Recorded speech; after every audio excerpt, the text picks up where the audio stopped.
കേരളം 8-ാം നൂറ്റാണ്ട് മുതൽ 18-ാം നൂറ്റാണ്ട് വരെ എന്ന ഒരു ചാപ്റ്ററിൽ നമ്മളെന്താണ് തരിസാപ്പള്ളി ലിഖിതങ്ങളെ പറ്റിയിട്ടും മഹോദയപുരത്തെ പെരുമാക്കന്മാരെ പറ്റിയിട്ടും അതുപോലെ തന്നെ എന്താണ് മധ്യകാല കേരളത്തിലെ നാടുകളെ പറ്റിയും സ്വരൂപങ്ങളെ പറ്റിയൊക്കെയുള്ള ക്ലാസ് ആയിരുന്നു നമ്മൾ എടുത്തിട്ടുണ്ടായിരുന്നത്. ഇനി നമ്മൾ എന്താണ് ഭൂവുടമ അവകാശങ്ങളെ പറ്റിയിട്ടാണ് ഈ ഭാഗത്തു നിന്നും നോക്കാൻ പോകുന്നത്. എന്താണ് ഭൂവുടമ അവകാശങ്ങൾ? നമ്മൾ 18-ാം നൂറ്റാണ്ട് വരെയുള്ള കേരളത്തിൻ്റെ രാഷ്ട്രീയ ചരിത്രമാണ് ഇത്രയും ക്ലാസ്സുകളിലായിട്ട് ഡിസ്കസ് ചെയ്തിട്ടുണ്ടായിരുന്നത്. ഇനി ആ കാലത്ത് എന്താണ് ഭൂമിയുടെ മേൽ വളർന്നു വന്ന ഉടമ അവകാശത്തെക്കുറിച്ചാണ് നമ്മൾ നോക്കാൻ പോകുന്നത്. എന്താണ് ഭൂമിയുടെ മേൽ വളർന്നു വന്ന ഉടമ അവകാശത്തെ പറ്റിയിട്ടാണ് നമ്മൾ നോക്കാൻ പോകുന്നത്. മധ്യകാലത്ത് ഉടമ അവകാശത്തിൻ്റെ അടിസ്ഥാനത്തിൽ ഭൂമിയെ പലതായിട്ട് തിരിച്ചിരുന്നു. എന്താണ് മധ്യകാല കേരളത്തിൽ ഉടമ അവകാശത്തിൻ്റെ അടിസ്ഥാനത്തിൽ ഭൂമിയെ എന്താണ് പലതായിട്ട് തിരിച്ചിരുന്നു. എന്താണ് ഉടമ അവകാശത്തിൻ്റെ അടിസ്ഥാനത്തിൽ. ശ്രദ്ധിക്കുക, എന്തിൻ്റെ അടിസ്ഥാനത്തിലായിരുന്നു? ഉടമ അവകാശത്തിൻ്റെ അടിസ്ഥാനത്തിൽ ഭൂമിയെ പലതായിട്ട് തിരിച്ചിരുന്നു. എങ്ങനെയാണ്? ചേരിക്കൽ, ബ്രഹ്മസ്വം, ദേവസ്വം. എന്താണ് ചേരിക്കൽ, ബ്രഹ്മസ്വം, ദേവസ്വം. ഇതിൽ ചേരിക്കൽ എന്താണ്? നാടുവാഴികളുടെ നിയന്ത്രണത്തിലുള്ള ഭൂമിയാണ് ചേരിക്കൽ. എന്താണ്? നാടുവാഴികളുടെ നിയന്ത്രണത്തിലുള്ള ഭൂമിയാണ് ചേരിക്കൽ. അപ്പോൾ ബ്രഹ്മസ്വം എന്താണ്? ബ്രാഹ്മണരുടെ നിയന്ത്രണത്തിലുള്ള ഭൂമിയാണ് ബ്രഹ്മസ്വം. എന്താണ്? ബ്രാഹ്മണരുടെ നിയന്ത്രണത്തിലുള്ള ഭൂമിയാണ് ബ്രഹ്മസ്വം. ദേവസ്വം എന്താണ്? ക്ഷേത്രങ്ങളുടെ നിയന്ത്രണത്തിലുള്ള ഭൂമിയാണ് ദേവസ്വം. അപ്പം എന്താണ്? ചേരിക്കൽ എന്താണ്? നാടുവാഴികളുടെ നിയന്ത്രണത്തിലുള്ള ഭൂമിയാണ് ചേരിക്കൽ. ബ്രഹ്മസ്വം എന്താണ്? ബ്രാഹ്മണരുടെ നിയന്ത്രണത്തിലുള്ള ഭൂമിയാണ് എന്ത്? ബ്രഹ്മസ്വം. ദേവസ്വമോ? ദേവസ്വം എന്താണ്? ക്ഷേത്രങ്ങളുടെ നിയന്ത്രണത്തിലുള്ള ഭൂമിയാണ്. നമ്മൾ പറഞ്ഞു ഉടമസ്ഥ അവകാശത്തിനനുസരിച്ച് നമ്മൾ എന്താണ് ഭൂമിയെ പലതായിട്ട് തിരിച്ചിട്ടുണ്ടായിരുന്നു മധ്യകാല കേരളത്തിൽ. അതിൽ നാടുവാഴികളുടെ കയ്യിലുള്ള ഭൂമിയെ അറിയപ്പെട്ടിരുന്നത് എന്താണ്? ചേരിക്കലെന്നും ബ്രാഹ്മണരുടെ നിയന്ത്രണത്തിലുള്ള ഭൂമിയാണ് ബ്രഹ്മസ്വം. അതുപോലെ തന്നെ ക്ഷേത്രങ്ങളുടെ നിയന്ത്രണത്തിലുള്ള ഭൂമിയാണ് എന്ത്? ദേവസ്വം. ഇവിടെ ദേവൻ അല്ലെങ്കിൽ ദേവി ആണല്ലോ ക്ഷേത്രത്തിലുള്ളത്. അതുകൊണ്ട് തന്നെ എന്താണ് ക്ഷേത്രങ്ങളുടെ നിയന്ത്രണത്തിലുള്ളത് ദേവസ്വം എന്ന് നമ്മൾക്ക് ഓർക്കാൻ വേണ്ടിയിട്ട് പറയുന്നതാണ്. നമ്മൾ ഓർക്കാൻ വേണ്ടിയിട്ട് മാത്രം, കണക്ട് ചെയ്യാൻ വേണ്ടിയിട്ട് മാത്രം പറയുന്നതാണ് ദേവസ്വം. ദൈവത്തിൻ്റെ എന്നൊക്കെ ഓർത്താൽ മതി. ക്ഷേത്രങ്ങളുടെ എന്നർത്ഥത്തിൽ ദേവസ്വം. ഇനി ബ്രഹ്മസ്വം, അവിടെ ബ്രാഹ്മണരുടെ നിയന്ത്രണത്തിലുള്ള ഭൂമിയാണെന്ത്? ബ്രഹ്മസ്വം.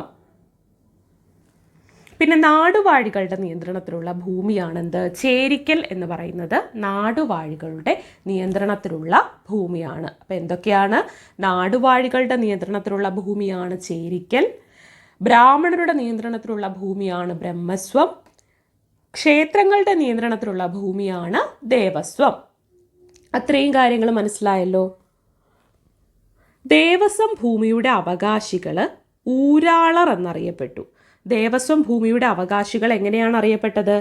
ഊരാളർ എന്ന പേരിലാണ് അറിയപ്പെട്ടത്. രാജാക്കന്മാരോ ബ്രാഹ്മണരോ ക്ഷേത്രത്തിലെ ആളുകളോ നേരിട്ട് ഈ ഭൂമിയിൽ എന്ത് ചെയ്തിരുന്നില്ല? കൃഷി ചെയ്തിരുന്നില്ല. എങ്ങനെയാണ്? രാജാക്കന്മാരോ ബ്രാഹ്മണരോ ക്ഷേത്രത്തിലെ ആളുകളോ ഒന്നും എന്ത് ചെയ്തില്ല? നേരിട്ട് ഈ ഭൂമിയിൽ കൃഷി ചെയ്തിരുന്നില്ല. ഇവർ ഈ ഭൂമി ഇടനിലക്കാർക്ക് കൃഷി ചെയ്യുന്നതിനായിട്ട് നൽകി. എങ്ങനെയാണ്? ഈ ഭൂമി ഇവർ ഇടനിലക്കാർക്ക് കൃഷി ചെയ്യുന്നതിനായിട്ട് നൽകി.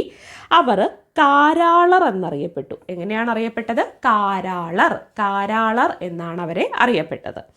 അങ്ങനെ നാടുവാഴികൾ, ഊരാളർ, അവർക്ക് താഴെയായിട്ട് കാരാളർ എന്നിങ്ങനെ ഒരു അധികാര ശ്രേണി തന്നെ മധ്യകാല കേരളത്തിൽ രൂപം കൊണ്ടു. നമ്മൾ പറഞ്ഞ കാര്യത്തെ ഒന്നുകൂടി പറയുകയാണ്. നമ്മളിപ്പോൾ പറഞ്ഞു നാടുവാഴികളുടെ നിയന്ത്രണത്തിലുള്ള ഭൂമിയാണ് ചേരിക്കൽ എന്ന് പറഞ്ഞു. ബ്രാഹ്മണരുടെ നിയന്ത്രണത്തിലുള്ള ഭൂമിയാണെന്ത്? ബ്രഹ്മസ്വം എന്ന് പറഞ്ഞു. ദേവസ്വം എന്താണ്? ക്ഷേത്രങ്ങളുടെ നിയന്ത്രണത്തിലുള്ള ഭൂമിയാണ്. ഇവിടെ ഈ ദേവസ്വം ഭൂമിയുടെ അവകാശികളെ നമ്മൾ എങ്ങനെയാണ് അറിയപ്പെട്ടെ? ഊരാളർ എന്നാണ് അറിയപ്പെട്ടത്. ദേവസ്വം ഭൂമിയുടെ അവകാശികളെ ഊരാളർ എന്നാണ് അറിയപ്പെട്ടത്. രാജാക്കന്മാരോ ബ്രാഹ്മണരോ അല്ലെങ്കിൽ ക്ഷേത്രത്തിലെ ആളുകളോ ഒന്നും തന്നെ ഈ ഭൂമിയിൽ കൃഷി ചെയ്യുന്നുണ്ടായിരുന്നില്ല. ഇവരെന്ത് ചെയ്തു? ഈ ഭൂമി ഇടനിലക്കാർക്ക് കൃഷി ചെയ്യുന്നതിനായിട്ട് നൽകി. ആർക്ക് നൽകി? ഇടനിലക്കാർക്ക് കൃഷി ചെയ്യുന്നതിനായിട്ട് നൽകി. അങ്ങനെ ഈ ഭൂമി കൃഷി ചെയ്യാനായിട്ട് കിട്ടിയ ഇടനിലക്കാരെ കാരാളർ എന്നറിയപ്പെട്ടു. എങ്ങനെ അറിയപ്പെട്ടത്? കാരാളർ. അപ്പം ഈ ഭൂമി കൈവശം വെച്ചിരുന്ന ദേവസ്വം ഭൂമി ക്ഷേത്രങ്ങളുടെ നിയന്ത്രണത്തിലായിരുന്നു. ദേവസ്വം ഭൂമിയുടെ അവകാശികൾ ആരാണ്? ഊരാളർ. ദേവസ്വം ഭൂമിയുടെ അവകാശികൾ ഊരാളറാണെങ്കിൽ ദേവസ്വം ഭൂമിയിൽ എന്താണ് കൃഷി ചെയ്തിരുന്ന ഇടനിലക്കാരില്ലേ, അവരാണ് കാരാളർ. കാരാളർ. അത് രണ്ടും ക്ലിയർ ആയല്ലോ. അങ്ങനെ നാടുവാഴികളും ഊരാളരും അവർക്ക് താഴെയായിട്ട് കാരാളർ എന്നിങ്ങനെ ഒരധികാര ശ്രേണി തന്നെ എന്ത് ചെയ്തു? മധ്യകാല കേരളത്തിൽ രൂപം കൊണ്ടു. പറഞ്ഞ കാര്യങ്ങൾ നമ്മൾ ഒന്നുകൂടി പറയുന്നു. എന്തിനാണിത് ഇത്രയും ഡീറ്റെയിൽ ആയി നോക്കുന്നതെന്ന് നിങ്ങൾക്കറിയാം. പരീക്ഷയിൽ സ്റ്റേറ്റ്മെൻറ്റ് ടൈപ്പ് ക്വസ്റ്റ്യൻസ് ആണ് നമ്മളിപ്പോൾ എപ്പോഴും കാണുന്നത്. SCRT പാഠഭാഗങ്ങൾ വൃത്തിയായി പഠിച്ചെങ്കിലേ പല സ്റ്റേറ്റ്മെൻറ്റ് ടൈപ്പ് ക്വസ്റ്റ്യൻസിന് നമുക്ക് എന്ത് ചെയ്യാൻ പറ്റൂ? ഉത്തരം ചെയ്യാൻ പറ്റത്തുള്ളൂ. അതുകൊണ്ടാണ് നമ്മൾ ഇത്രയും ഡീറ്റെയിൽ ആയിട്ട് നോക്കുന്നത്. നമ്മൾ ഭൂവുടമ അവകാശത്തെ പറ്റിയിട്ടാണ് പറഞ്ഞത്. ഭൂവുടമ അവകാശം മധ്യകാല കേരളത്തിൽ എന്താണ്? ഉടമ അവകാശത്തിൻ്റെ അടിസ്ഥാനത്തിൽ ഭൂമിയെ പലതായിട്ട് തിരിച്ചിട്ടുണ്ടായിരുന്നു. അതിൽ പ്രധാനപ്പെട്ട 3 ഡിവിഷനാണ് ചേരിക്കൽ, ബ്രഹ്മസ്വം, ദേവസ്വം. ചേരിക്കൽ എന്താണ്? നാടുവാഴികളുടെ നിയന്ത്രണത്തിലുള്ള ഭൂമിയാണ് ചേരിക്കൽ. ബ്രഹ്മസ്വം ബ്രാഹ്മണരുടെ നിയന്ത്രണത്തിലുള്ള ഭൂമിയാണ്. ദേവസ്വം ക്ഷേത്രങ്ങളുടെ നിയന്ത്രണത്തിലുള്ള ഭൂമിയാണ്. ഇവിടെ ദേവസ്വം ഭൂമിയുടെ അവകാശികളെ ഊരാളർ എന്നാണ് അറിയപ്പെട്ടത്. അതുപോലെ തന്നെ ഈ ബ്രാഹ്മണരോ അതുപോലെ തന്നെ എന്താണ് രാജാക്കന്മാരോ അല്ലെങ്കിൽ ക്ഷേത്രത്തിലുള്ള ആളുകളോ ഒന്നും ഈ ഭൂമിയിൽ നേരിട്ട് കൃഷി ചെയ്തിരുന്നില്ല. ഇതൊരു ഇടനിലക്കാരുടെ കയ്യിലാണ് കൊടുത്തിട്ടുണ്ടായിരുന്നത്. ആ ഇടനിലക്കാരെന്താണ്? അവരെ കാരാളർ എന്നാണ് അറിയപ്പെട്ടത്. അങ്ങനെ നാടുവാഴികളും ഊരാളരും അവർക്ക് താഴെയായിട്ട് കാരാളറും ചേർന്ന് ഒരധികാര ശ്രേണി തന്നെ എന്താണ്? മധ്യകാല കേരളത്തിൽ രൂപം കൊണ്ടു. പിന്നീടും കാലങ്ങൾ ഇങ്ങനെ കഴിഞ്ഞുകൊണ്ടിരുന്നു. അപ്പോൾ ഒരു 12-ാം നൂറ്റാണ്ട് മുതൽ 18-ാം നൂറ്റാണ്ട് വരെയുള്ള സമയമായപ്പോഴേക്കും എന്താണ്? ഈ ഭൂമിയുടെ ഉടമാവകാശത്തിൽ പിന്നെയും പല മാറ്റങ്ങൾ വന്നു. എങ്ങനെയാണ്? ഒരു 12-ാം നൂറ്റാണ്ട് മുതൽ 18-ാം നൂറ്റാണ്ട് വരെയുള്ള കാലത്ത് ഭൂമിയുടെ ഉടമാവകാശത്തിൽ പിന്നെയും മാറ്റങ്ങൾ വന്നു. ഭൂമിയുടെ മേലുള്ള അവകാശം തലമുറകളിലൂടെ കൈമാറി വരുന്ന ഒരു ജന്മാവകാശമായിട്ട് മാറി. എങ്ങനെയാണ്? ഇപ്പോഴും അങ്ങനെയല്ലേ? തലമുറകളിലൂടെ കൈമാറി വരികയാണ്. നമ്മുടെ ഇത്ര സെൻറ്റ് വസ്തു ഇപ്പോൾ ഒരാളുടെ പേരിലുണ്ട്, അയാളുടെ മക്കളുടെ പേരിലേക്ക് അതെന്താണ്? ചിലപ്പം ഒന്നിലധികം കുട്ടികളുണ്ടെങ്കിൽ അവർക്ക് ഡിവൈഡ് ചെയ്ത് കൊടുക്കുന്ന രീതിയിലേക്ക് വന്നു. പിന്നെ ആ കുട്ടികളുടെ കയ്യിൽ നിന്ന് എന്താണ്? അത് അവരുടെ അടുത്ത തലമുറയിലേക്ക് മാറുക. അങ്ങനെയാണല്ലോ ഇപ്പോൾ നിലവിൽ ഭൂമിയുടെ ഒരു ഉടമസ്ഥാവകാശം ഉള്ളതെന്ന് പറയുന്നത്. അതുപോലെ തന്നെ ഭൂമിയുടെ മേലുള്ള അവകാശം തലമുറകളിലൂടെ കൈമാറി വരുന്ന ഒരു ജന്മാവകാശമായിട്ട് മാറി. അപ്പോഴെന്താണ്? ചില ബ്രാഹ്മണരുടെ കൈവശമുള്ള ഭൂമി എന്താണ്? അവരുടെ അടുത്ത തലമുറകളിലേക്ക് ഇങ്ങനെ കൈമാറിക്കൊടുത്ത് അങ്ങനെ അത് എന്താ? ഒരു ജന്മാവകാശമായിട്ട് മാറി. ഇത്തരം ഭൂമി ജന്മം ഭൂമി എന്നും അതിൽ ഉടമസ്ഥാവകാശമുള്ളവൻ ജന്മി എന്നും അറിയപ്പെട്ടു. എന്താണ് ഇത്തരം ഭൂമി? എന്താണ്? ജന്മം ഭൂമി എന്നും അതിൽ ഉടമസ്ഥാവകാശമുള്ളവൻ ആരാണ്? ജന്മി എന്നും അറിയപ്പെട്ടു. നമ്മൾ വെറുംപാട്ടം എന്നൊരു സമ്പ്രദായം ഇക്കാലത്ത് പരക്കെ പ്രചാരം നേടുകയുണ്ടായി. എന്താണ് വെറുംപാട്ടം എന്ന് വെച്ചാൽ ഉൽപാദനത്തിൻ്റെ ഒരു നിശ്ചിത പങ്ക് എന്താണ്? ജന്മിക്ക് പാട്ടമായിട്ട് നൽകാം എന്ന ഒരു വ്യവസ്ഥയാണ്. ആ വ്യവസ്ഥയിന്മേൽ ജന്മിമാർ കുടിയാന്മാർക്ക് നൽകിയ ഭൂമിയാണ് വെറുംപാട്ട ഭൂമി. എന്താണ്? വെറുംപാട്ടം എന്നൊരു സമ്പ്രദായം ഇക്കാലത്ത് പരക്കെ പ്രചാരം നേടുകയുണ്ടായി. ഉൽപാദനത്തിൻ്റെ ഒരു നിശ്ചിത പങ്ക് എന്താണ്? ജന്മിക്ക് പാട്ടമായിട്ട് നൽകാമെന്ന വ്യവസ്ഥയിൽ ജന്മിമാർ കുടിയാന്മാർക്ക് നൽകിയ ഭൂമിയാണ് വെറുംപാട്ട ഭൂമി എന്ന് പറയുന്നത്. അതുപോലെ തന്നെ കാണം, ഒറ്റി തുടങ്ങിയ പേരുകളിൽ അറിയപ്പെട്ട പണയപ്പാട്ട വ്യവസ്ഥയും പെരുമാൾ കാലത്തിന് ശേഷം വലിയ പ്രചാരത്തിലെത്തുകയുണ്ടായി. ഈ എന്താണ്? ഭൂമി അവർക്ക് വിൽക്കാനോ കൈമാറ്റം ചെയ്യാനോ ഒന്നും കാണക്കുടിയാൻ അവകാശമുണ്ടായിരുന്നില്ല. ആകെയുള്ള അവകാശം എന്താണ്? അതിൽ കൃഷി ചെയ്യാനുള്ള അവകാശം മാത്രമേ ഉണ്ടായിരുന്നുള്ളൂ കാണക്കുടിയാന്. ആ കാലഘട്ടത്തിൽ നിലനിന്നിരുന്ന ഒരുതരം നികുതി ഇളവാണ് കുഴിക്കാണം. എന്താണ്? ഒരുതരം നികുതി ഇളവാണ് കുഴിക്കാണം എന്ന് വെച്ചാൽ കായ്ച്ചു തുടങ്ങാത്ത ഫലവൃക്ഷത്തൈകളില്ലേ, അതിനെ പാട്ടം കണക്കാക്കുന്നതിൽ നിന്ന് ജന്മിമാർ ഒഴിവാക്കിയതിനെയാണ് കുഴിക്കാണം എന്നറിയപ്പെട്ടത്. എന്താണ്? ഈ കാലഘട്ടത്തിൽ നിലനിന്നിരുന്ന ഒരുതരം നികുതി ഇളവായിരുന്നു കുഴിക്കാണം. അത് ഇതുപ്രകാരം കായ്ച്ചു തുടങ്ങാത്ത ഫലവൃക്ഷത്തെ പാട്ടം കണക്കാക്കുന്നതിൽ നിന്നും ജന്മിമാർ ഒഴിവാക്കിയിരുന്നു. നമ്മൾ പറഞ്ഞ കാര്യങ്ങൾ കുറച്ച് നികുതി വ്യവസ്ഥകളെ പറ്റിയിട്ടാണ് നമ്മൾ പറഞ്ഞത്. അതിലാദ്യത്തേതാണ് വെറും പാട്ടം എന്ന സമ്പ്രദായം. എന്താണ് വെറും പാട്ടം? വെറും പാട്ടം എന്താണ്? വെറും പാട്ടത്തിൽ ഉൽപാദനത്തിൻ്റെ ഒരു നിശ്ചിത പങ്ക് ജന്മിക്ക് പാട്ടമായിട്ട് നൽകാമെന്ന വ്യവസ്ഥയിന്മേൽ ജന്മിമാർ കുടിയാന്മാർക്ക് നൽകിയ ഭൂമിയാണെന്ത്? വെറും പാട്ട ഭൂമി എന്ന് പറയുന്നത്. അതാണ് വെറും പാട്ടം എന്ന സമ്പ്രദായം. അത് ക്ലിയർ ആയി എന്ന് വിചാരിക്കുന്നു. ഒന്നാമത് നമ്മൾ പറഞ്ഞത് വെറും പാട്ടമാണ്. പിന്നെ കാണം അല്ലെങ്കിൽ ഒറ്റി.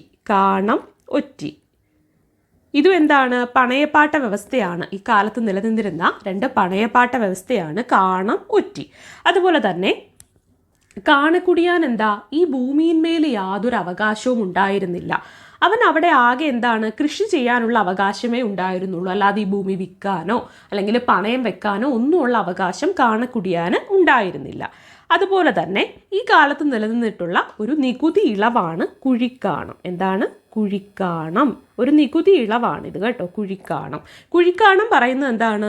കായ്ച്ചു തുടങ്ങാത്ത ഫലവൃക്ഷ തൈകളെ നികുതിയിൽ നിന്നും പാട്ടത്തിൽ നിന്നും ഒഴിവാക്കുന്നതിനെയാണ് എന്ത്?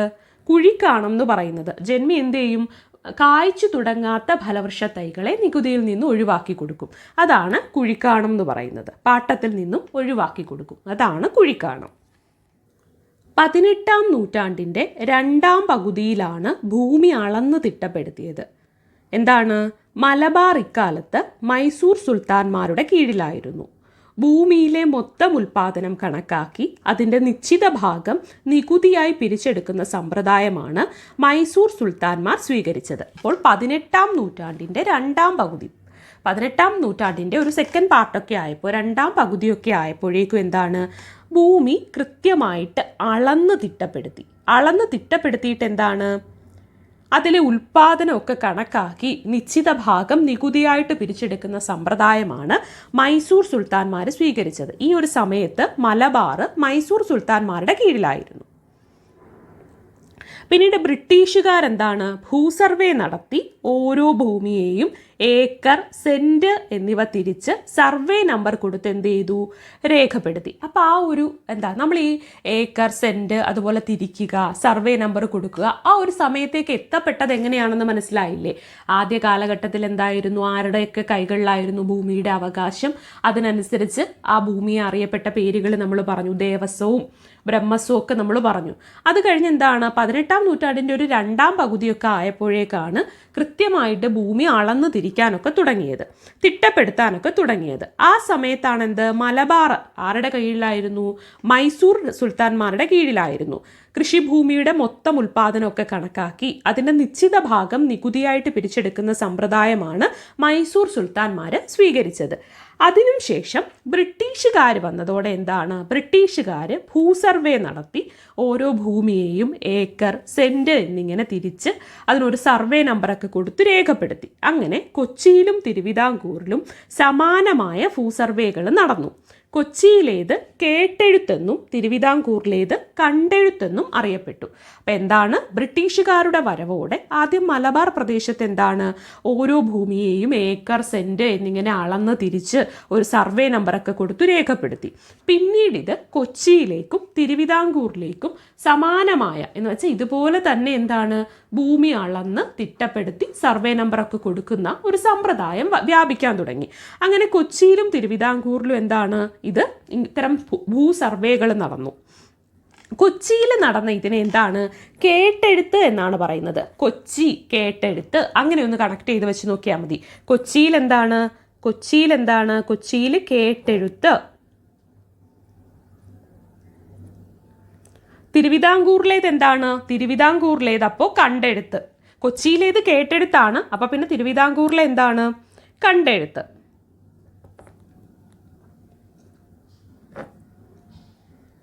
കൊച്ചിയിലേത് കേട്ടെഴുത്താണെങ്കിൽ തിരുവിതാംകൂറിലേത് എന്താണ്? കണ്ടെഴുത്ത് എന്നും അറിയപ്പെട്ടു. ഇപ്രകാരം തിട്ടപ്പെടുത്തിയ ഭൂമിയിന്മേൽ എന്താണ് നിശ്ചിത നികുതി ഏർപ്പെടുത്താൻ തുടങ്ങി ബ്രിട്ടീഷുകാർ. അപ്പോൾ നമ്മൾ പറഞ്ഞത് ഇത്രയേ ഉള്ളൂ.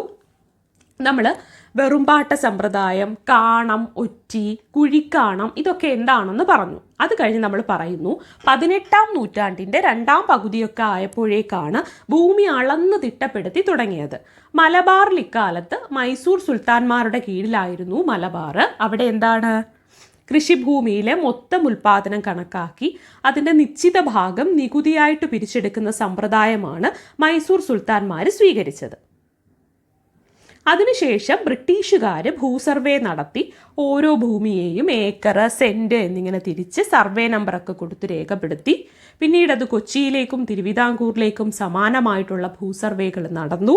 കൊച്ചിയിലേത് നമ്മൾ കേട്ടെഴുത്തെന്നും തിരുവിതാംകൂറിലേത് കണ്ടെഴുത്തെന്നും അറിയപ്പെട്ടു. ഇങ്ങനെ ഇപ്രകാരം തിട്ടപ്പെടുത്തിയ ഭൂമിയിന്മേൽ എന്താണ് നിശ്ചിത നികുതി ഏർപ്പെടുത്താനും തുടങ്ങി.